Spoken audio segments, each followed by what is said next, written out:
If you thought the Twitter feud between President Trump and Kellyanne Conway's husband was going away anytime soon, think again. George Conway retweeting all kinds of new attacks against the president today, including suggesting that Trump is mentally unstable.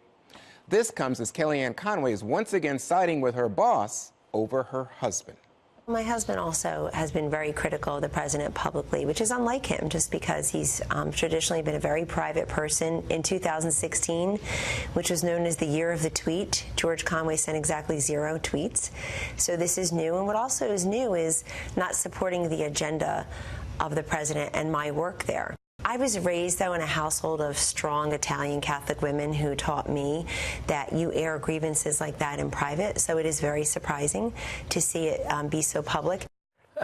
So this is so interesting to me because, I mean, it's like an addition. We should start a show. I think you said this yesterday called The Conways or something. It's unbelievable. But if it's real, what Kellyanne said to Maria Bartiromo was, she's never really addressed this with her husband. They've only talked about it in passing. Meanwhile, George Conway says, oh, he gets the tweeting out so he doesn't have to scream at his wife. What do you make of this, Em? Well, in my notes for this block, as you can see, I literally just drew what is a dumpster fire right there. I think it would probably be best for if someone doesn't want a topic to be covered, that they just refrain from speaking about it. I think the more content put out by all 3 of those parties is unfortunate, and it's distracting from larger issues at hand and also their credibility.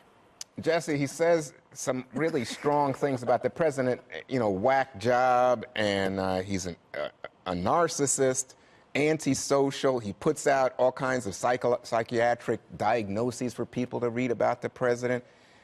And I just wonder, you know, how does this impact people who are Trump fans? What do they think of this? Well, he should look in the mirror. I mean, talk about psychologically imbalanced. I don't know what this guy's up to. I like your new hand movements. This was very Beto-esque.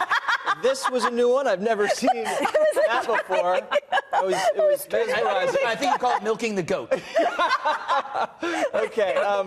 But like Emily, I just don't have a lot to say about their marriage. It's a private matter, and now it's spilled out to the public, and it looks humiliating for everybody involved. But I would say Kellyanne Conway is handling it gracefully. She's a very intelligent woman, a very passionate woman for the president, and I hate to see her embarrassed by this. It looks like George might have Trump derangement syndrome, and maybe he's angling for a CNN contributorship. I don't know what's going on. I kind of don't want to know what's going on, and I hope we could all move on.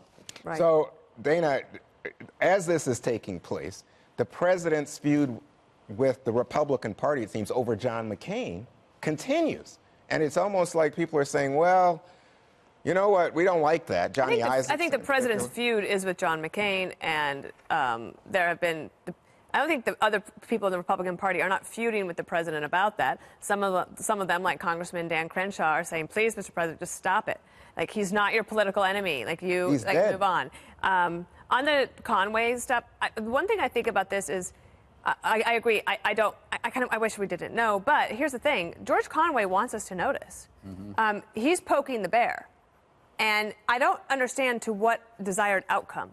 Right? So what do you want to happen? Like, you're not the first to say the president has narcissistic personality disorder. What do you think you're going to accomplish that you're going to be able to do that nobody else is able to do by saying the same thing? Like, what do you want?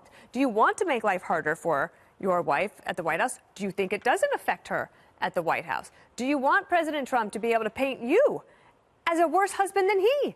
I mean, this is an incredible situation that I wish we could just not talk about it. Is she?